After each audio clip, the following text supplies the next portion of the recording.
sebagai seorang bawahan dari Profesor Hardianto, saya menilai beliau merupakan sosok pemimpin yang luar biasa ya. Pemimpin yang tegas, berwibawa, dan juga karismatik ya. Banyak sekali yang segan terhadap beliau. Bapak itu orangnya penuh wibawa, sangat-sangat disiplin dan tegas. Saya melihat sosok Profesor Hardianto itu sebagai seorang bapak ya, karena kebetulan usia beliau juga tidak jauh dengan usia bapak saya. Jadi saya melihat keseharian beliau itu mengayomi, kemudian kita deket ya, tidak ada gap, tidak ada jarak antara tenaga kependidikan dengan staf ya, dengan dosen di sana. Bapak itu sebetulnya juga dibalik sosok yang tadi kelihatan sangat akademisi, itu punya jiwa seni yang cukup tinggi, penggemar wayang berat. Saking maniaknya sama wayang itu sampai saya ya nemenin, mungkin karena anak cowok juga satu-satunya gitu, kalau sama Mbak Wulan atau sama Sinta kan nggak mungkin. Dari sudut pandang saya pribadi sebagai anaknya, dan saya yakin Mbak Wulan sama Sinta juga punya pendapat yang sama. Sosok Bapak ini ya menurut kami hero. Assalamualaikum warahmatullahi wabarakatuh. Saya Hardianto. Karena bapak saya Subono, maka saya lengkapi nama saya menjadi Hardianto Subono. Saya lahir di Klaten, di suatu desa di wilayah Klaten, yaitu Desa Poka, Kecamatan Ceper, Kabupaten Klaten, pada tanggal 28 Oktober 1951. Saya nikah dengan istri saya, yaitu Endang Baliarti. Jadi saya nikah baru tahun 78. Setelah PNS penuh ya, belum tidak CPNS lagi. Nah, 79 anak saya lahir yang pertama, namanya Diah Wulan Anggraini.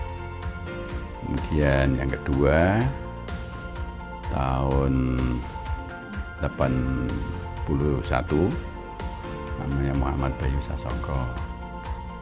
Terus anak saya yang ketiga tahun 85 namanya Sinta Trilaksmi Dewi. Masa kecil saya memang saya habiskan di Klaten, mulai dari sekolah dasar, sekolah menengah pertama maupun SMA.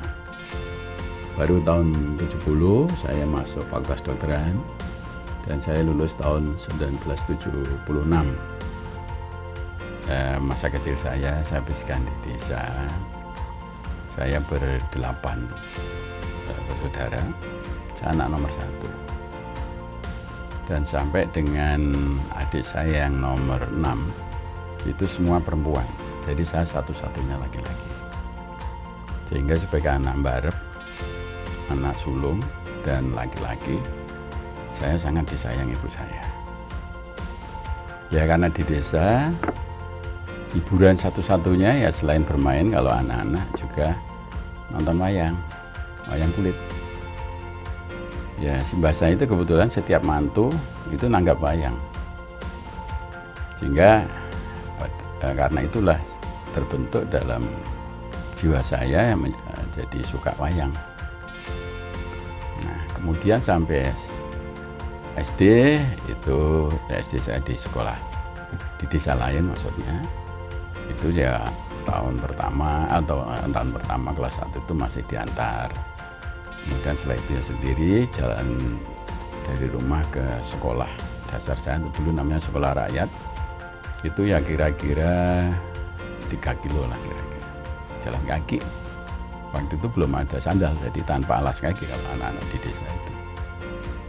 Nah, kemudian SMP, SMA di Klaten, jadi saya masih tiap pagi jam 4 pagi harus sudah dibangunkan oleh ibu saya, karena setengah 6 saya harus berangkat sekolah. Karena dari desa saya ke Klaten, ke ibu kota kabupaten, itu kira-kira 7-8 kilo lah. Jadi harus berangkat pagi, setengah 6 saya berangkat, jangan sampai terlambat. Itu semua yang nyiapkan ibu saya.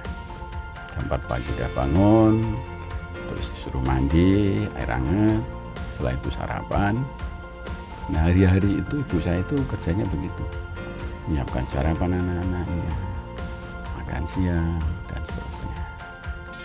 Nah, kemudian setelah lulus SMA, itu juga atas nasihat ibu, atas kemauan ibu saya diminta jadi dokter, sehingga masuk di Fakultas Kedokteran. Dan alhamdulillah tanpa kesulitan, sekali lagi karena restu ibu juga, karena doa ibu, saya diterima di Fakultas Kedokteran. Profesor Hardianto itu bagi saya itu seperti pendekar naga sakti gurun pasir kalau di cerita Kopinghu, kayak Untoro kalau di Api Bukit Menoreh. Untuk mengembangkan departemen ini sampai sebesar ini, ada banyak orang berjasa, tetapi harus diakui bahwa Prof. Hardianto adalah orang yang paling berjasa. Ya, Prof. Hardianto itu di mata saya adalah seorang yang selalu teguh pada pendirian, selalu taat pada aturan, sangat jujur, pekerja keras, tetapi seorang yang hangat. Dan beliau selalu mempunyai satu wawasan yang luas ke depan, visioner. Jadi itu adalah Prof. Hardianto di mata saya. Saya kenal Prof. Hardianto sejak beliau masih sangat muda ya, pastilah mahasiswa. Cuman saya memang sudah menjadi dosennya. Namun beliau itu selalu mempunyai pemikiran yang sangat matang, dewasa. Tapi bukan tanpa alasan. Alasannya itu selalu kuat dan selalu diekspresikan. Sampai terakhir ini waktu saya mengirim mahasiswa untuk S3 bioetika, itu beliau juga sangat mendalam, bahkan ikut menginterview sebagai ketua program S3. Ya, saya kenal sejak masih mahasiswa, bahkan pada waktu itu ada Kongres THT Nasional di Jogja, beliau kita ajak untuk ikut aktif dan membantu dengan baik. Dan ternyata di dalam perjalanan hidup Pak Hardianto seterusnya itu, waktu ingin spesialisasi, saya sudah lupa mengapa sampai ke Departemen Kulit dan Kelamin. Saya dipanggil Pak Dekan, pada waktu itu Profesor Yakob dengan Sekretaris Dr. Rajiman, ditawari untuk tetap jadi dosen tetapi tidak di bagian anatomi. Nah, pada waktu itu hanya 3 bagian yang ditawarkan, yaitu radiologi, kemudian mata, dan kulit dan kelamin. Nah, jadi akhir 1976 masuklah saya menjadi asisten di bagian kulit dan kelamin. Nah, kemudian karena di bagian kulit dan kelamin FKUGM belum bisa mendidik, jadi saya sudah 4 tahun di bagian kulit dan kelamin FKUGM, tetapi belum bisa mengikut atau belum bisa diberikan brovet spesialis. Jadi saya harus melanjutkan pendidikan di Semarang selama 1 tahun. Ya, saya selesai tanggal 2 Mei 1982. Nah, kemudian pertengahan Mei saya mendapat beasiswa ke Belanda untuk training seperti itu selama 6 bulan dalam bidang imunodermatologi. Nah, kemudian pada tahun 87 saya mendapatkan tawaran untuk program S3, karena bagaimanapun juga seorang dosen itu salah satu syaratnya harus S3 kan. Nah, karena penelitiannya memerlukan waktu yang lama dan mahal, sehingga saya mendapatkan beasiswa dari WHO dan dari NSL pada waktu itu. NSL itu Netherlands Stichting for Leberarbeidstrijding, sekarang namanya NLR, Netherlands Leprosy Relief. Nah, kami selesaikan pendidikan dokter saya tahun 96. Nah, kemudian setelah selesai S3, kemudian tahun 97 saya diangkat sebagai profesor di bagian kulit dan kelamin ini. Barangkali ya termasuk yang profesor yang muda. Nah, kemudian setelah saya selesai S3 tahun 97 ya, saya diangkat sebagai pembantu dekan 1. Waktu itu dekannya Dr. Purnomo Suryanto.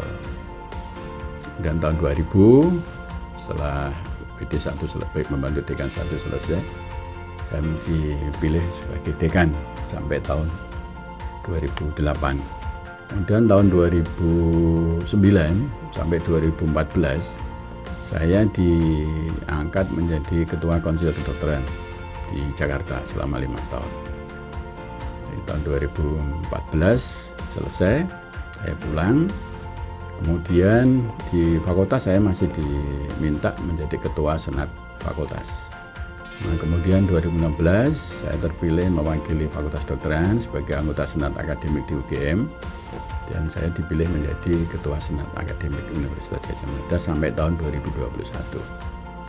Pas 2021 saya pensiun per 1 November 2021. Jadi begitulah kira-kira riwayat hidup saya sampai pensiun ya. Jadi bekerja terus untuk universitas. Ya.